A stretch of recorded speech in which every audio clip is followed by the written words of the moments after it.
NBA Finals hot take, the Cavs are much better when their shots go in. Hey. Game 3 recap, Kerry Chow, J.A. Adonde, Zach Lowe. Really quickly, Cavs win 120-90. First impressions. Well, if the Warriors deal with strength in numbers, maybe the Cavs should be addition by subtraction. No Kevin Love, and the starters played great. Richard Jefferson starting in Kevin Love's place. Dominance. Tristan Thompson on the offensive boards. 23-3 edge in second chance points. So there's 20 of the 30 points right there in the blowout. What stood out to you? Cavs played defense like they realized they were in the NBA Finals for the first time all series. LeBron found his jump shot. It finally happened. He worked his way out of the jumper thing, and Curry played maybe the worst game he's played all season, at least in a game that mattered. Yeah, how did Steph Curry get bottled up there?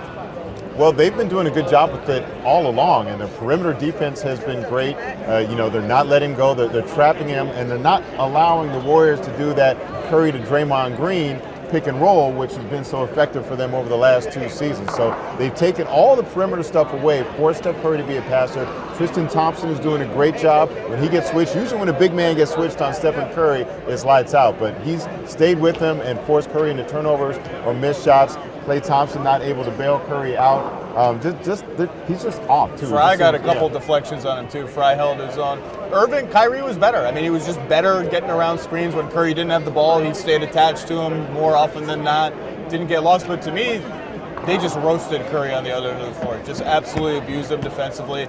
Big reason why J.R. Smith got going was that Curry was on him, and they found ways to get in open. They put Curry in every pick and roll that they could. He just fell asleep. He had one play down here where he fell asleep didn't get out to on J.R. J.R. Got a corner three. It was like James Harden was in the NBA Finals all of a sudden. It was just a really awful, puzzlingly bad game. And usually Curry is worse off away from the ball, like that play you just described, than on the ball. Tonight he was bad on both. Tonight he was bad on both ends of the court as well. It's been a really difficult series for him. They could still win the championship, but this would be 2 finals in which Stephen Curry has underperformed relative Let's to give it time. Let's give it time. He finished last year's finals strong. They're still up 2-1. But yeah, this is let's go.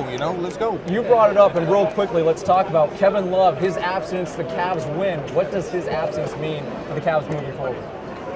I think even if he comes back, you limit his minutes because we've seen the impact Richard Jefferson had. Even going back to Game 2, he came in and gave them some good energy. And it's one less person that the Warriors can go at defensively. They've exploited him every time he was in, gone at him the way the Cavs are going at Stephen Curry tonight, and you took away that option.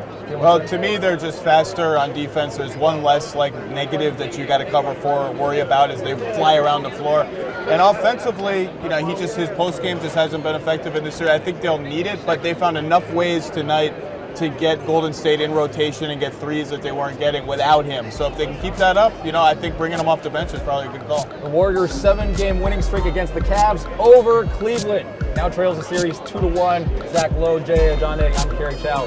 Deuces. All right, good.